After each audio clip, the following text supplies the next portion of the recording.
question avec Strings, on a d'abord Strings qui est ouvert. On va créer d'abord la première section, qui est la section identification. Donc, pour une meilleure utilisation, vous devrez créer des sections, autrement des parties, en fonction des variables que vous allez manipuler. Je vais commencer par cliquer sur Organiser. Et je vais cliquer sur Nouveau titre de partie. Donc, Organiser, Nouveau titre de partie. Cette partie-là, je vais l'appeler Identifier. Je vais l'appeler par exemple, je vais l'appeler section 0, 2 points identification. Donc, voici ma première section. Dans cette section, je peux donner une consigne par exemple. Je vais dire, elle concerne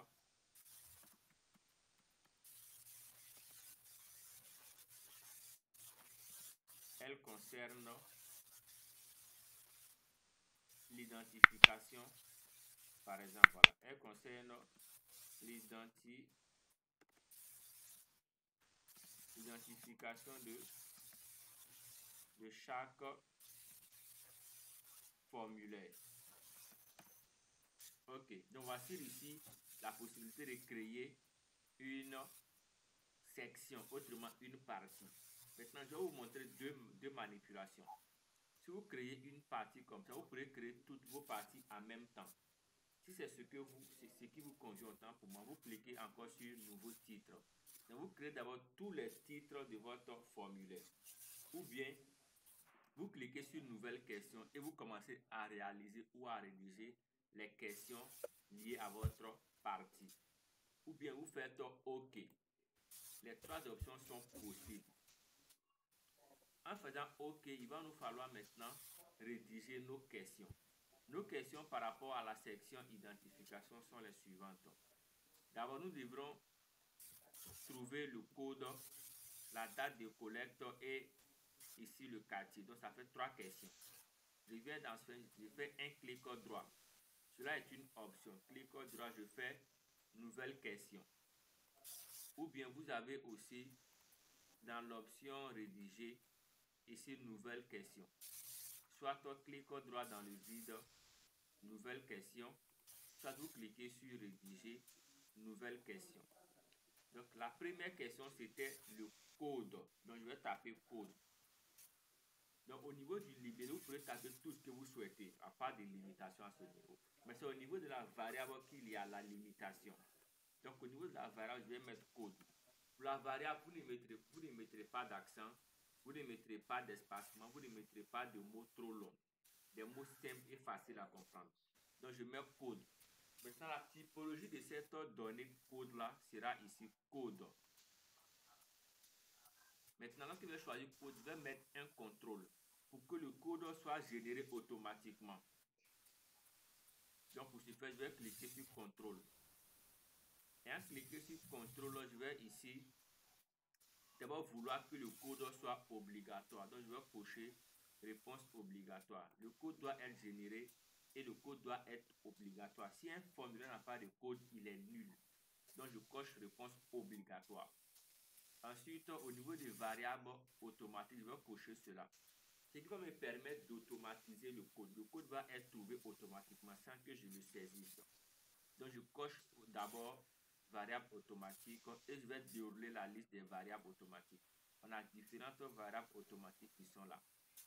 On a les calculs basiques, on a les compteurs, les clés, les dates de saisie, tout ça. Moi, je vais choisir ici compteur. Compteur, c'est vous permettre de faire un décompte. On parle d'une valeur A à une valeur B. Donc, il va numéroter comme ça la liste. Si vous souhaitez des codes particuliers, vous choisissez clé. Avec quoi clé, il va générer des codes. Par exemple, A, B, C, X, Y. Voilà. Donc, pour chaque formule, il y aura un code comme ça. Mais parfois, ces codes-là, c'est un peu bizarre. Donc, moi, je propose les options de compteur. Là où vous êtes même capable de savoir que 1, 2, 3, 4 sont les variables que vous maîtrisez déjà. Donc, je fais OK. Voici ici ma première question qui est créée. Je vais finaliser ici. Je fais OK. En faisant OK, vous allez voir avec moi qu'il a créé une première question qui est là. Avec comme variable code, libellé code et modalité de réponse. La réponse est obligatoire. Voilà. On verra plus tard d'autres informations. Cette question qui est là, on peut la modifier on peut la supprimer, on peut la déplacer. Donc pour modifier ou dupliquer dessus, vous pouvez modifier. Ou bien vous faites un clic droit, vous avez modifié une question. Si vous souhaitez déplacer, nous verrons cela tout à l'heure parce que le déplacement se fait lorsqu'il y a plusieurs autres questions. Je vais ajouter la seconde question. Et la seconde question, c'est la question sur la date et la troisième sur ici le quartier. Donc date et quartier, on va saisir les deux en même temps. Pour la date, je fais un clic droit, je fais une nouvelle question. Et je vais l'appeler date. Je peux mettre une date de collecte, par exemple.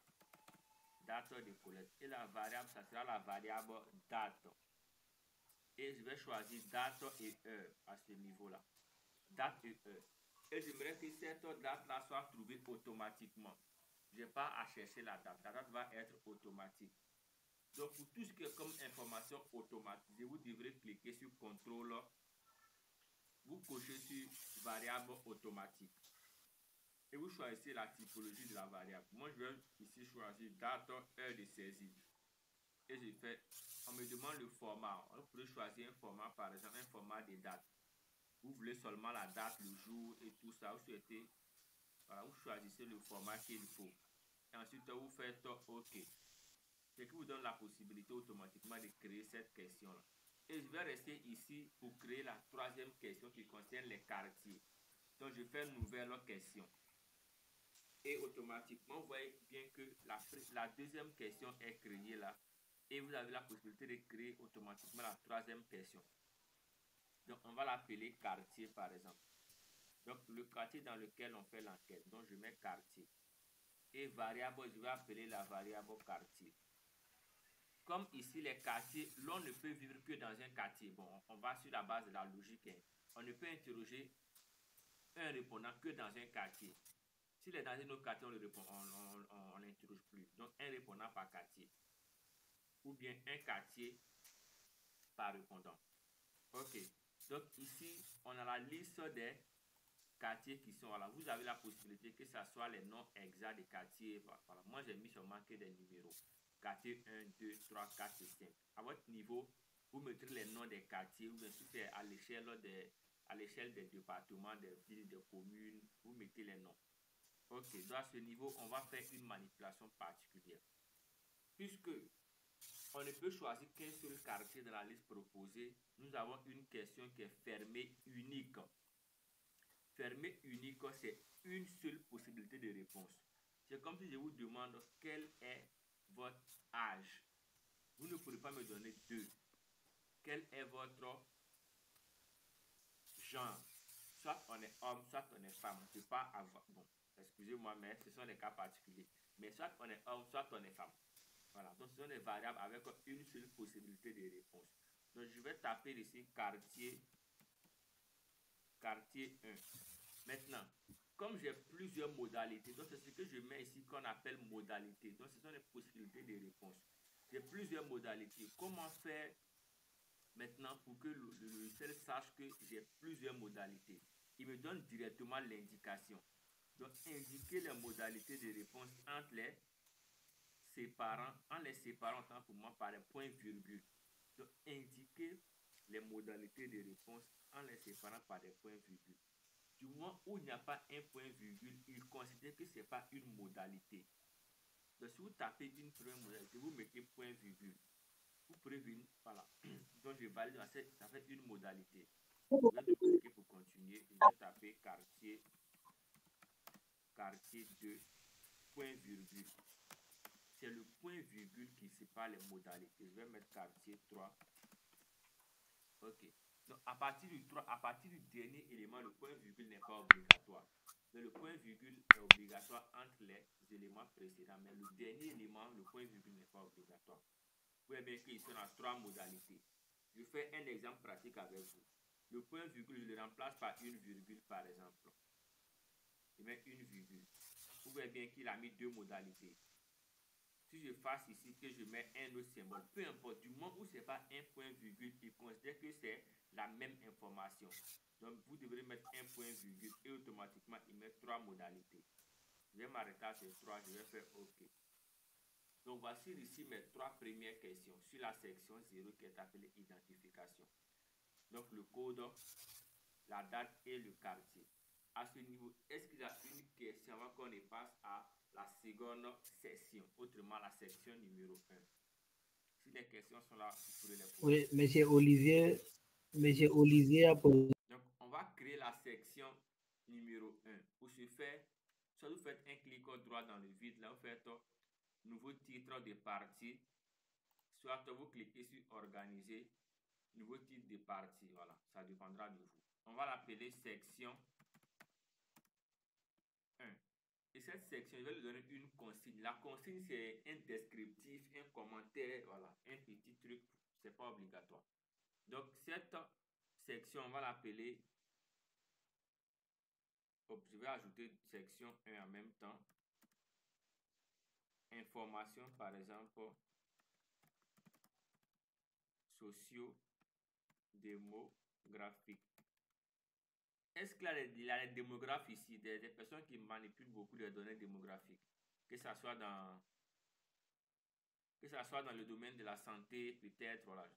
Est-ce qu'il y a des gens qui manipulent ces données-là, ces données démographiques régulièrement avec des questions sur les tranches d'âge, les questions sur les revenus? Est-ce que les gens qui les manipulent, peu importe le domaine, que ce soit dans des contextes sur Excel, des contextes sur la cartographie participative et ces éléments, est-ce qu'il y a des gens qui manipulent ces données démographiques-là? Est-ce qu'il y en a? Ok, là, ok. Monsieur 16, ok, ça marche. Donc, ce sont des données qui sont quand même importantes, mais pour les manipuler, vraiment, il faut, pour la collecte de ces types de données, c'est tellement sensible que je vous conseillerais vraiment d'avoir un sang-froid, un professionnalisme exemplaire, parce que les données sociodémographiques, pour les collecter en Afrique, c'est très compliqué. Donc vraiment, courage à vous et nous sommes d'attache avec vous. Ok, donc on continue. Section information sociodémographique. Pour la consigne, moi je vais peut-être, bon, je vais vouloir recopier la même information, juste pour vous permettre de, ok. Donc je copie la même information en consigne. Donc, étant dans cette même partie, je peux commencer à créer mes questions. Et à ce niveau-là, bon, je vais faire OK parce que je vais devoir décaler un peu. OK, je vais ouvrir les deux éléments ensemble. Donc, on revient là sur le document. La question sociodémographique ici, ou les questions sociodémographiques concernent ici l'âge, le sexe, le niveau d'éducation, le revenu. La question la plus fatale en Afrique, le revenu, on ne la pose jamais en Afrique parce qu'elle est tellement délicate. Ok, donc on a aussi le type de logement. Donc voici les questions, on va recopier rapidement. Vous faites un clic droit dans le vide, vous faites une nouvelle question. Et cette question, on va choisir d'abord quel est votre âge. Donc moi je fais par copier-coller, voilà, pour gagner en temps, voilà. Donc la variable, c'est la variable âge. Donc au niveau de la variable, j'ai notifié, on ne met pas d'accent, on ne met pas d'espacement, on ne met pas des mots trop longs. Voilà, des thèmes très simples. Ici, l'âge sera donné en valeur numérique. Il a par exemple 5 ans, il a 7 ans, il a 10 ans. Donc comme c'est du chiffre, des valeurs numériques, vous cochez l'option numérique. Maintenant, moi, je vous donne en termes d'expérience une information capitale. Si vous souhaitez faire des études socio-démographiques pour la question d'âge, à moins qu'il s'agisse des sujets très pratiques ou des sujets très sensibles, prenez les tranches d'âge. Ne prenez pas les âges de façon individuelle parce que ça fait un traitement qui n'a pas trop grand poids en termes d'analyse statistique. Voilà. Donc, vous prenez les tranches d'âge, par exemple. Et les tranches d'âge, généralement, au niveau de l'OMS, je crois bien qu'il y a une norme définie. Ou bien au niveau de chaque pays, il y a une norme définie au niveau des institutions de statistiques. Voilà, on dira par exemple de 0 à 4 ans, de 4 à 25 ans. Voilà, vous allez voir qu'au niveau de chaque pays, vous allez voir, il y a une institution qui gère les données statistiques et cela, on va structurer les données par tranche d'âge. Donc, vous pourrez trouver cela. Si vous avez ce cas-là, vous faites en tranche d'âge parce que moi, c'est ce que je conseille pour les formations. Faites les questions d'âge par tranche. C'est plus facile à analyser. Donc, je fais une nouvelle question et nous allons créer une question sur la variable quel est votre sexe. Bon, je les notifie. On ne va pas rentrer dans quelques options très avancées d'optimisation des formulaires ou des enquêtes. Parce que pour une enquête, on ne pose jamais la question quel est votre sexe. S'il vous plaît, ne posez pas cette question lors de vos enquêtes. Ce sont les pratiques qu'on enseigne. Voilà. Lorsque vous devrez aller sur le terrain, vous enseigne ces pratiques-là pour que vous soyez préparé à ça. Parce qu'on ne peut pas regarder quelqu'un dans son, comme on le dit dans le jargon, on ne peut pas regarder quelqu'un dans ses yeux puis demander son sexe. C'est pas poli. Voilà. Donc, ce sont des petites astuces que vous devrez avoir lorsque vous partez sur le terrain. On ne regarde pas quelqu'un dans ses yeux et lui demander son sexe. Maintenant, dans certains domaines, on dira quel est votre genre. Parce que la question du sexe semble être un peu plus, je dirais comme ça, trop sensible. Donc, souvent, on demande quel est votre genre. Voilà. Donc, vraiment, lorsque vous souhaitez faire une enquête, il y a tellement de prédispositions que pour une formation à quelques 2 heures, on ne peut pas tout dévoiler. Voilà. Donc, on va aller rapidement. Donc, pour la variable, c'est la variable sexe. Donc, ici, comme on a une seule réponse possible, une personne répond une seule fois et a une seule possibilité et un seul choix. Donc, c'est une question fermée unique. Donc, je coche fermé unique et je vais ici donner homme, point virgule, femme. Je fais une nouvelle question. La prochaine question, c'est quel est votre niveau d'éducation? Voilà. Ici, il serait mieux de dire quel est votre niveau d'études. Voilà. Souvent, il faudrait jouer sur les mots pour éviter des frustrations. Parce que la question d'éducation en Afrique, c'est une question, bon, on le met dans, ou disons, on la met dans différents contextes. Donc, ça semble être un peu particulier. Donc, le niveau d'études serait beaucoup plus acceptable que le niveau d'éducation. Donc, je dis tous ces éléments parce que on a des étudiants qui ont fait le terrain cette année, d'autres seront sur le terrain l'année prochaine, d'autres sont déjà des aguerris, mais il y a des thèmes qu'il faudrait éviter lorsqu'on est en enquête de terrain, des thèmes qu'il ne faudrait pas employer. Voilà, donc je vais mettre ici par exemple au niveau, je mets un tiret du 8 et je mets études. Vous voyez bien que je ne mets pas niveau d'études avec les apostrophes, tout ça, non. Je mets niveau études. Ok. Maintenant, concernant les variables, on a ici les modalités de réponse. Autant pour moi, on n'a aucun primaire, secondaire et supérieur. Moi, je vais copier tout ça pour une question de temps. Donc, je colle ici. Je choisis fermer unique. Je colle tout ça. Et je dois ici mettre mes points virgules. On ne les oublie jamais, sinon vous aurez du mal à définir vos modalités de réponse. Les points virgules vous permettent de définir les modalités de réponse. Après cela, nous passons à la prochaine question. Quel est votre revenu mensuel approximatif? Vous voyez bien que dans la formulation de la question, il est mis approximatif. Parce que la gestion financière en Afrique est une gestion qui est quand même délicate, même à l'Occident, parce que on a parfois du mal à gérer ou disons à définir de façon précise nos revenus mensuels. Donc, on ajoute le terme approximatif. Maintenant, cette question aussi, elle est délicate en Afrique ou de façon générale. Donc, vous devrez trouver des stratégies pour pouvoir la poser. Parce que quelqu'un ne vous dira pas que je gagne 500 000 salaire brut ou bien vous dira pas que voilà, c'est quand même délicat. Donc, vous estimez un peu avec des astuces un peu particulières pour poser cette question-là. Donc, je copie cette question, je fais une nouvelle question et je vais la coller à ce niveau. Et je vais l'appeler revenu. Revenu. Et le revenu, on a déjà cité les tranches. Vous voyez bien qu'on ne met pas de valeur fixe. C'est ça l'avantage d'un formulaire. Il faudrait éviter de frustrer les gens lorsque vous leur posez des questions. Si vous demandez à quelqu'un, il gagne combien par mois, parfois c'est quand même délicat. Donc, on met des tranches d'âge, autant pour moi, des tranches ici. Donc, moins de 50 000 francs, de 50 000 à 100 000 et plus de 100 000. Vous voyez bien qu'on est quand même précis. On est dans des tranches ici de revenus bien définies. Donc, je vais coller cela à ce niveau et je vais paramétrer en supprimant. OK. Donc, en termes de conseils, je reviendrai à ça après cette étape-là. Pour quelques conseils pour des étudiants qui sont parmi nous, qui souhaiteraient aller sur le terrain l'année prochaine ou cette année, ou même des professionnels qui veulent faire des enquêtes de terrain, je vous donnerai quelques conseils plus tard. Ok, donc nouvelle question, on passe à la question sur quel est votre type de logement. Ok, je copie ça ici et je colle à ce niveau.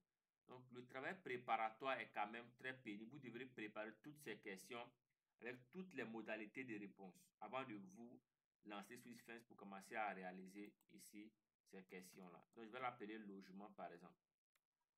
Logement. Et on a ici des typologies de logement. Ok. Je copie tout ça et je colle à ce niveau. Je vous montre ici un détail très important par rapport au formulaire. Ok. Par rapport au formulaire sur Sphinx, vous voyez bien qu'ici on a trois réponses possibles. Maison individuelle, appartement ou bien autre. Et il est mis entre parenthèses précisé. Moi, je vais enlever l'option préciser ici. On peut paramétrer un tel type de question automatiquement. Demander si le répondant dit autre qu'il nous précise l'élément. Donc pour ce faire, vous devrez cliquer sur l'option contrôle. Vous cliquez sur l'option contrôle. Ensuite, carrément en bas, il est mis associer une question ouverte, texte, autre, précisé. Je vais cocher cela et je fais OK. Donc automatiquement, si quelqu'un me dit qu'il a un autre type de logement, la question sera automatiquement posée. Si autre précisé, donc si autre, quel est ce logement-là? Donc j'ai réalisé mon formulaire, je vais faire OK. Je fais oui ici et je fais j'agrandis. Donc de façon très simple et très sommaire, voici comment réaliser un formulaire. Avant de passer à la phase des questions-réponses, d'abord pour la section 1, c'est-à-dire les questions que je viens de renseigner, je vais vous présenter quelques informations. J'ai notifié plutôt qu'on pouvait déplacer des questions, changer l'ordre des questions. Pour changer l'ordre des questions, vous maintenez un clic gauche. Lorsque je viens à l'extrémité ici, vous allez voir que le curseur va se transformer en cette, je dirais comme ça, cette main-là. Vous maintenez un clic gauche et vous glissez. Vous pouvez mettre là où bon vous semble. Voilà. Glisser, déposer pour déplacer les questions. C'est possible. Un glisser, déposer, vous déplacez l'ordre de vos questions. Maintenant, si vous souhaitez modifier une question, on a vu la méthode, vous double-cliquez directement et vous modifiez la question, qu'il s'agisse de la modalité, de la typologie, de la variable, du libellé, vous modifiez ce que vous souhaitez. Maintenant, si vous souhaitez supprimer une question, vous la sélectionnez, vous faites un clic droit et vous avez l'option supprimer qui est là.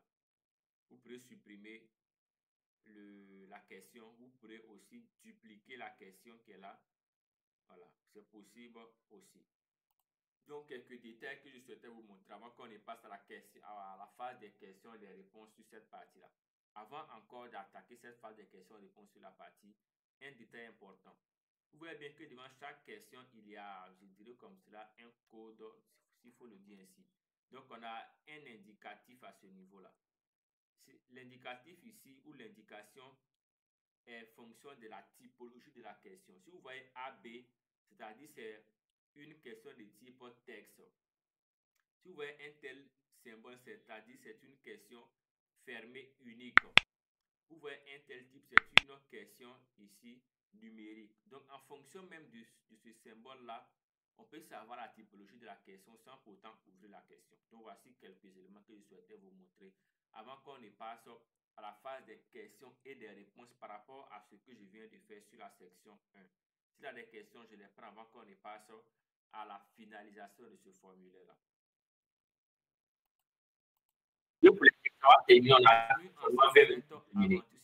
On continue ensemble cette aventure si passionnante. Je prends du plaisir à partager cette connaissance-là. Je pense que vous ressentez ce plaisir-là. Donc, on va faire en créant un document PDF par exemple. Donc pour ce faire, vous cliquerez sur l'option fichier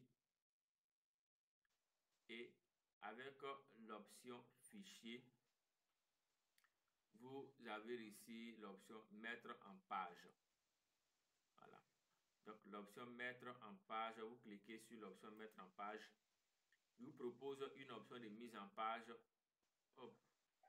Excusez-moi.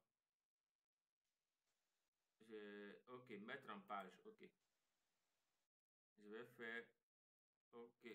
C'est pas enregistré, voilà. Donc, j'avais pas notifié cela.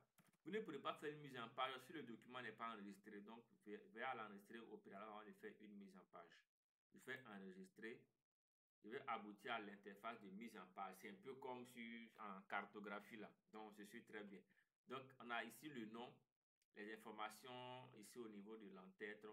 Ça, c'est déjà paramétré. Moi, j'ai déjà paramétré mon logiciel pour que pour chaque formulaire, il me mette ces informations en tête. Donc, ici, j'ai le titre là. Ici, le mois. Ici, la structure. Le descriptif qui est là. Section 1. Donc, on voit ici la description. Elle concerne l'identification de chaque formulaire. Et on peut voir toutes les informations qui sont là. Donc, ici, il y a quand même des informations à manipuler. Si vous avez si vous souhaitez, par exemple, faire une mise en page particulière, vous cliquez sur mise en page. Vous allez voir qu'ici, on a la possibilité de changer la disposition, avoir par exemple, des questions avec des bordures. Nombre de colonnes, on peut avoir par exemple 2 colonnes. Donc ici, moi, je vous laisse la possibilité parce qu'on a tellement d'options qu'il serait quand même difficile de vous expliquer chaque élément de façon. Voilà. Donc on peut jouer sur, en termes d'entête, vous voyez bien que j'ai l'entête ici. On peut avoir les pieds de page aussi à ce niveau-là. Aussi la numérotation, on peut jouer sur la numérotation des questions. Vous voyez, il numérote les questions automatiquement parce que ces options sont cochées. On peut aussi numéroter les variables, tout ça. Concernant la zone c'est un peu ces cadres que vous voyez là. Alors, on peut avoir aussi ces éléments-là. On peut choisir des éléments circulaires, des éléments rectangulaires, c'est possible. On peut par exemple fixe par rapport. Donc ici, personnellement, je m'excuse pour cela. Je vous laisse la latitude de manipuler un peu ces éléments-là parce que il y a quand même des éléments que vous pourrez apprécier par-ci et là pour vos différents formulaires. OK. Donc, les questions de police, vous pourrez mettre des polices particulières en gras, en italique, jouer sur chaque élément. La question, les questions, les modalités de réponse, aussi les descriptions, tout ça, vous pourrez changer les polices de chaque élément. Et lorsque c'est bon, vous cliquez sur OK. Vous voyez bien qu'il a personnalisé mon formulaire là. Si cela est bon, vous cliquez sur l'option imprimer. Ensuite, vous cliquez sur OK. Automatiquement, il va vous permettre d'imprimer le questionnaire en un format PDF. Voilà. Donc, je vais stopper à ce niveau parce que la possibilité à partir de ce formulaire-là de collecter les données, les options de collecte, dans même la réalisation du questionnaire, là, des options qu'on n'a pas vues parce que c'était logique, on ne pouvait pas tout voir dans le temps. Donc, vous avez la phase des questions-réponses pour quelques questions parce qu'on doit finir à 21h30 pour quelques questions. La documentation vous sera envoyée, aussi le logiciel. Pour la vidéo, je vais les partager sur YouTube. Voilà. Mais voilà, on verra bien parce que pour les questions des vidéos, il y a une liste un peu plus longue de vidéos en attente. Donc voici un formulaire qui est quand même simple, basique, tout le monde peut réaliser cela et vous pourrez utiliser cela sur le terrain pour vos différents collègues. S'il y a des questions, la phase des questions-réponses, nous sommes là pour 15 minutes de questions-réponses. Il est 21h15 et les